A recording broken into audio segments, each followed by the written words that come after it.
Jorge, bienvenido. Gracias, Carlos. Gracias por la invitación.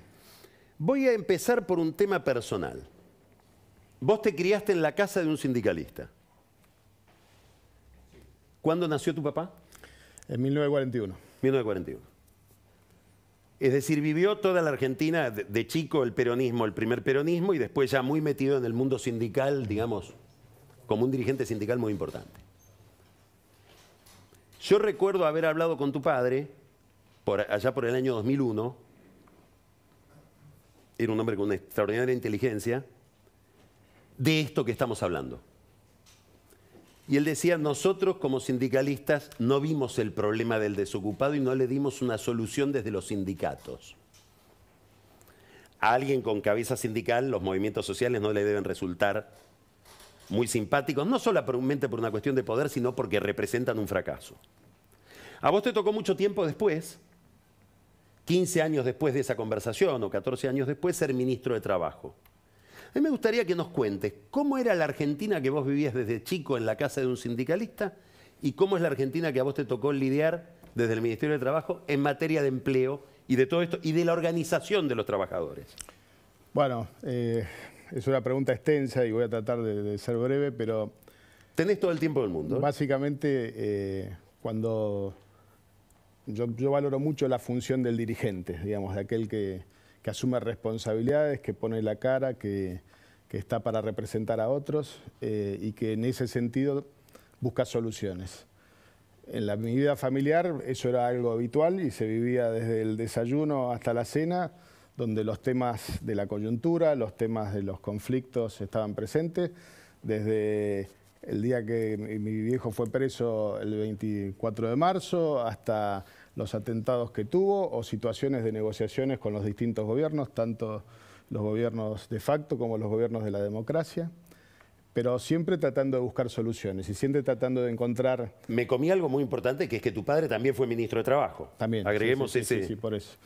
Y que eso era algo del diálogo habitual. Y quizá por eso la manzana no cae lejos del árbol y me resultó familiar, habitual. Pero ¿por qué lo hice desde otro lugar? Porque yo viví también dentro de la órbita de dirigentes del peronismo, pero sentí que el peronismo iba lentamente abandonando la representación de una idea conceptual que para mí era central en una sociedad que quiere desarrollarse, que ambiciona ser más, que es la idea de representar al trabajo, de la idea de representar la transformación que brinda el trabajo, generando riqueza y generando una distribución más justa para todos los argentinos. Esa idea dejó de estar presente en el justicialismo, yo lo señalo mucho, la dirigencia justicialista se olvidó de eso, puso en prioridad la preservación del poder, puso en prioridad cómo mantener ciertos privilegios y se olvidó la representación de los trabajadores. Y por eso hoy vemos que hay un gobierno, como el de Alberto Fernández,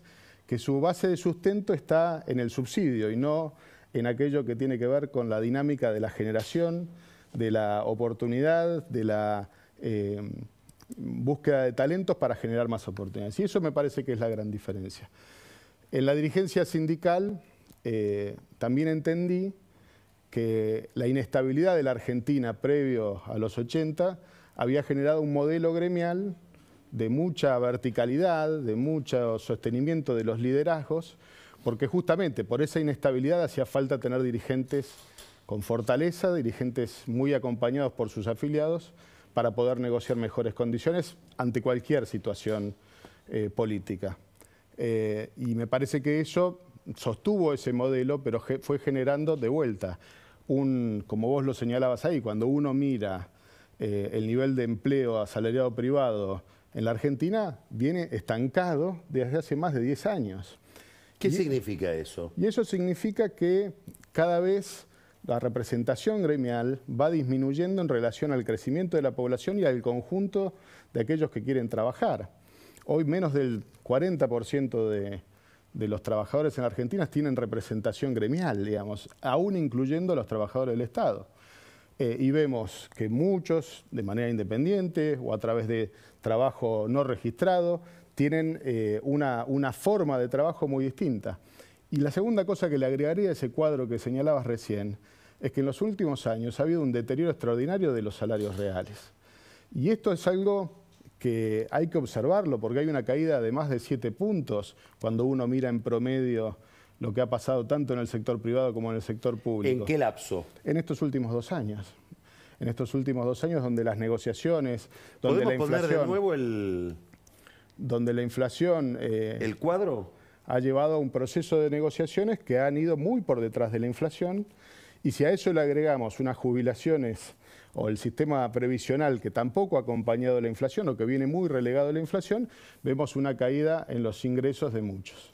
Entonces, quiere decir que vos lo que estás diciendo es que esa línea verde, que es el crecimiento importantísimo, llamativo de la informalidad... El rebote del trabajo de la informalidad no viene acompañado por un rebote semejante en el nivel de los ingresos. Son más informales, más pobres. Más pobres. ¿También pueden ser pobres los asalariados? También ha caído en términos reales el salario real de los trabajadores registrados. Entonces, ahora, te quiero hacer una pregunta. Vos has incorporado trabajadores que antes no estaban en la situación de pobreza, hoy están en situación de pobreza. Y trabajadores. son trabajadores registrados, formales, con cobertura previsional, con cobertura de riesgo de trabajo, con cobertura de cobertura sindical, digamos. Ahora, la pregunta que te quiero hacer es esta. Vos sos economista, además de estar muy metido en el tema laboral. Acabas de decir algo que yo lo sintetizaría así, tanto en términos legales de organización jurídica del trabajo como de la organización sindical, etcétera, hay un mapa legal que ya no coincide con la realidad. Exactamente. Este cuadro que estamos viendo, de deterioro enorme de la situación social, laboral, ¿cuánto tiene que ver la cuestión institucional? Te lo pregunto de otra manera, ¿cuánto tiene que ver que tenga que haber una reforma laboral? ¿Y cuánto es un problema macroeconómico? ¿Cuánto es la economía que no funciona? O si hay alguna relación entre las dos cosas. Hay un nexo que conecta los dos mundos, que es el sistema previsional, Carlos. Cuando vos hablabas recién sobre el déficit en la Argentina, tenemos que explicar que más del 70% de la composición del gasto en la Argentina tiene que ver con el sistema previsional. Y el sistema previsional no son solamente las jubilaciones y las pensiones, sino también los planes que se otorgan, la asignación universal por hijo y demás. Entonces, cuando estamos mirando eso, tenemos que ver que tiene un punto de conexión. ¿Por qué? Porque cuando ahí señalás que hay trabajadores registrados y trabajadores no registrados, la diferencia entre unos y otros tiene que ver con las contribuciones al sistema previsional. Es decir, en otros países del mundo no se grava a través del trabajo a los sistemas previsionales, sino se hace a través de ingresos, rentas, impuestos generales al consumo o cualquier otro tipo de financiamiento. En la Argentina ya no alcanza con el aporte y las contribuciones al sistema previsional, tanto es así que hemos pasado casi de 4 trabajadores que aportaban por un beneficiario del sistema previsional a apenas más de 2. Entonces eso le ha cargado mucho más la necesidad de obtener recursos, y eso va a otro tipo de rentas. Por ejemplo, vos lo que estás diciendo, lo voy a sintetizar, es este panorama, el aumento, el estancamiento de los que aportan y el aumento de los que no aportan genera un problema fiscal crónico. Totalmente. En cuyo centro está el sistema previsional. Totalmente. Y después tenemos que resolverlo o con moratorias de jubilaciones, como ha pasado en los gobiernos del kirchnerismo, o lo tenemos que resolver, como hemos tratado de dar una solución para que esto tenga un efecto que no genere este conflicto del déficit como durante el gobierno del presidente Macri con la PUAM, con la pensión universal al adulto mayor, digamos, alguna de esas soluciones que tienen que ir al debate, porque esos son los puntos de contacto común.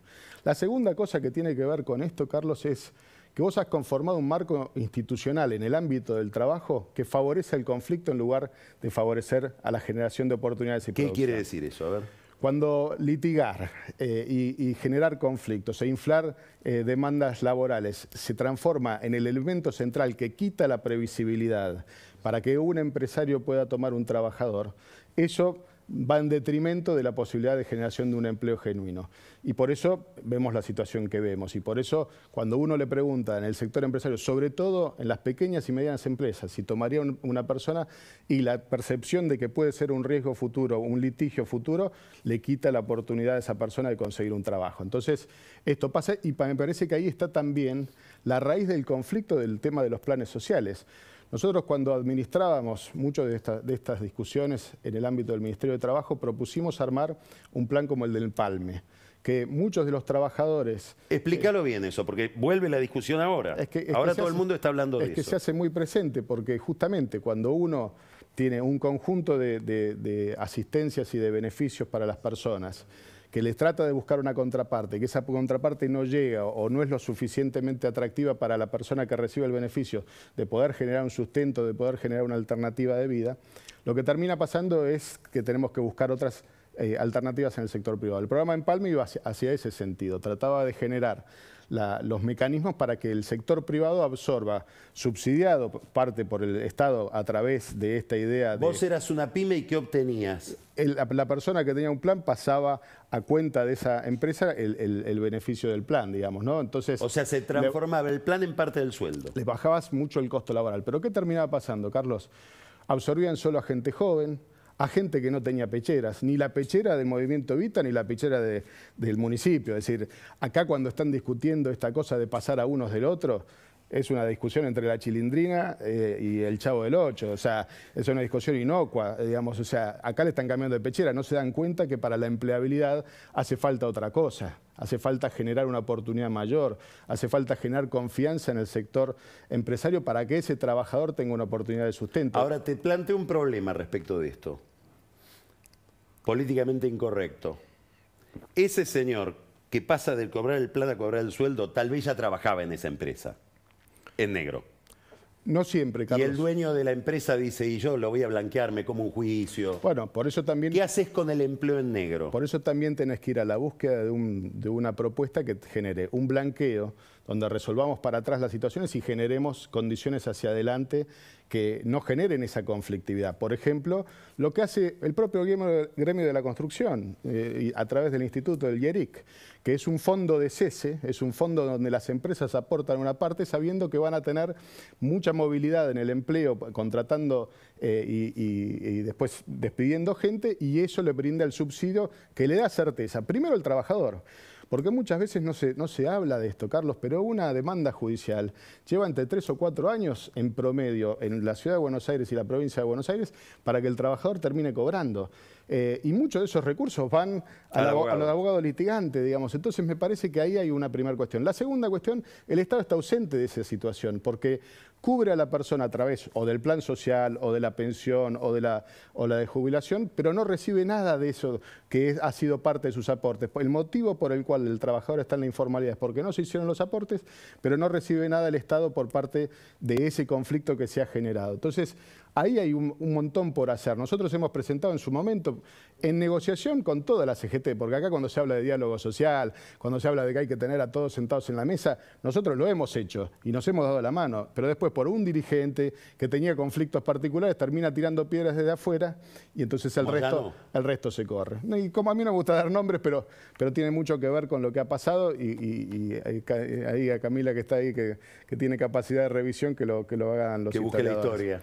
Que lo hagan los historiadores. El espejo de la historia. Claramente, pero yo recuerdo que estaban todos sentados en la mesa de negociación, incluyendo abogados de la familia, digamos, ¿no? Entonces me parece que esos son motivos por los cuales uno ve después cómo muchos de ellos defienden el statu quo.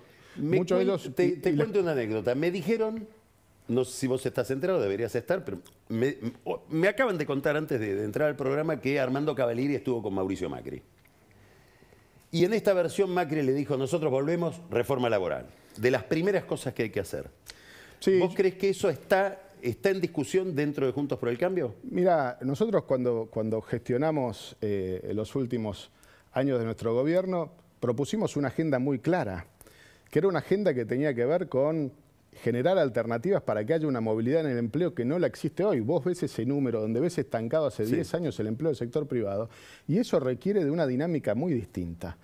Yo sé que Mauricio habla con muchos dirigentes, no solo dirigentes sindicales, dirigentes políticos, dirigentes de distintos sectores sociales, religiosos y demás, pero que todos tienen una mirada, cuando le preguntan, que él vive planteándolo. Si no vamos a hacer algo distinto, no vamos a encontrar soluciones a los problemas que tienen los argentinos. Y eso es lo desafiante y eso es lo que tenemos que tener. Y yo creo que lo comparte no solamente los dirigentes del PRO, como Horacio Rodríguez Larreta, lo comparte Patricia Bullrich, lo comparte María Eugenia Vidal, sino que también lo comparte Juntos por el Cambio en general, donde tenemos que tener una mirada muchísimo más concreta y clara sobre qué es lo que hay que hacer para generar empleo. Porque hoy hay argentinos, como estaba señalando ahí, que no solo tienen un ingreso menor al que tenían, sino que cada vez las oportunidades se les hacen más difíciles. Y encima de todo tenemos un sistema educativo que ha estado cerrado más de un año, o que no ha podido tener acceso como lo tienen que tener los jóvenes, y que les van a dar una chance mucho menor hacia el futuro para poder conseguir empleo. Una pregunta.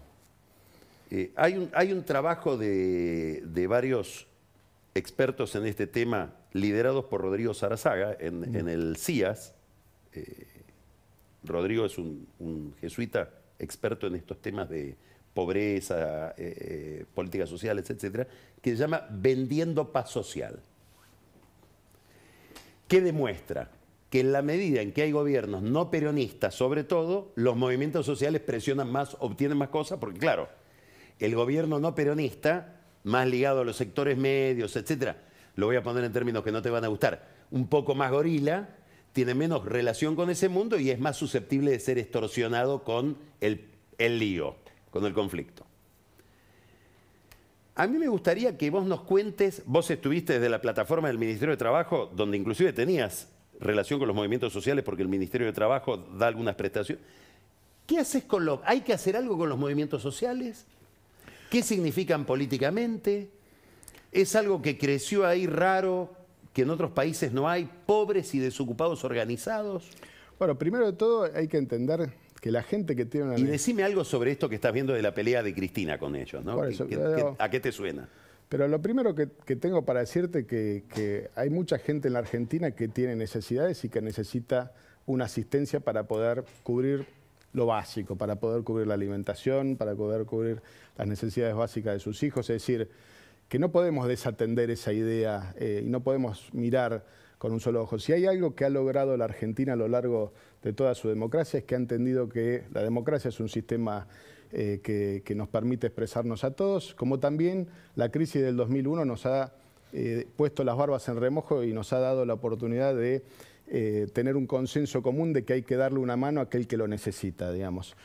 También hay un consenso común, yo creo que en la estabilidad, que por eso hoy el gobierno tiene este conflicto, digamos, una idea de que los argentinos valoran la estabilidad y hoy en el debate público eso está presente.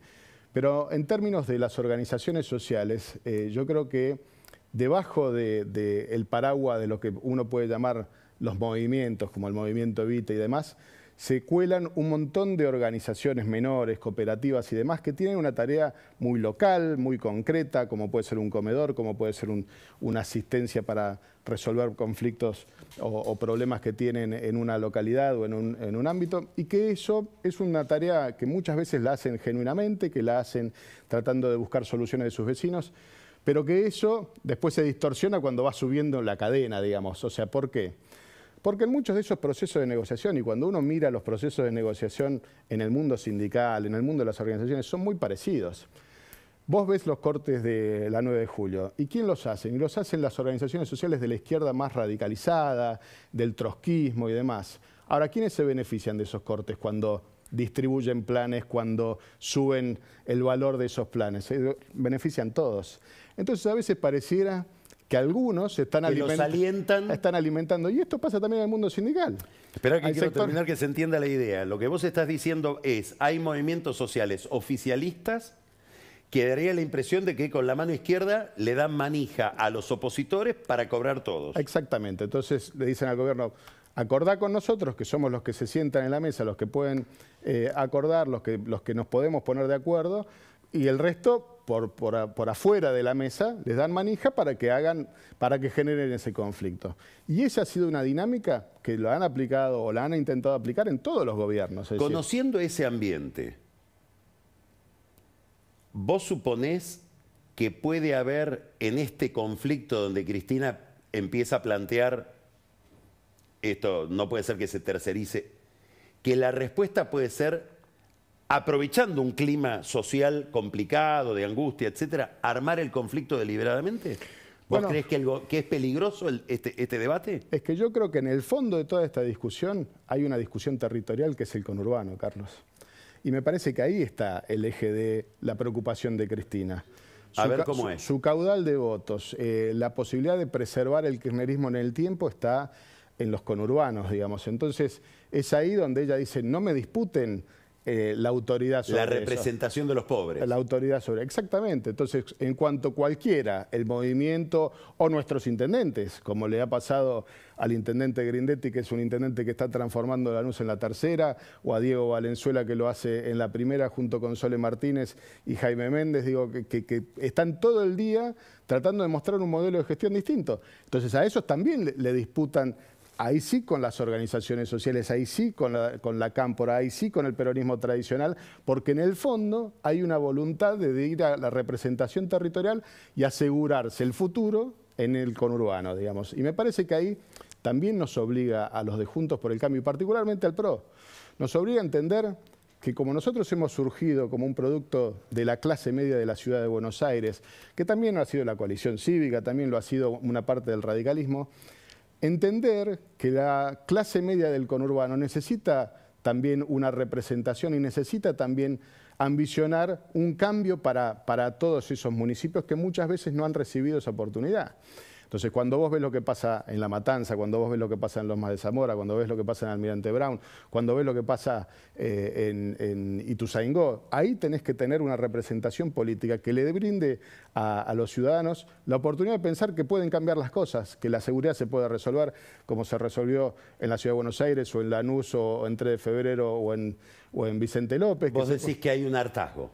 Que hay un hartazgo muy claro y que esa representación tiene que estar clara también no solamente en las cuestiones macro, sino en las cuestiones operativas de la vida comunitaria, digamos, de la vida del día a día. Porque el vecino del conurbano que paga su luz, que tiene que tomar el colectivo, que por ahí lo roban cuando está esperando el colectivo, ve que enfrente tienen un conjunto de personas que por ponerse una pechera tienen otro tipo de beneficios. Y empieza a haber un conflicto entre vecinos que eso no había pasado hoy en la Argentina.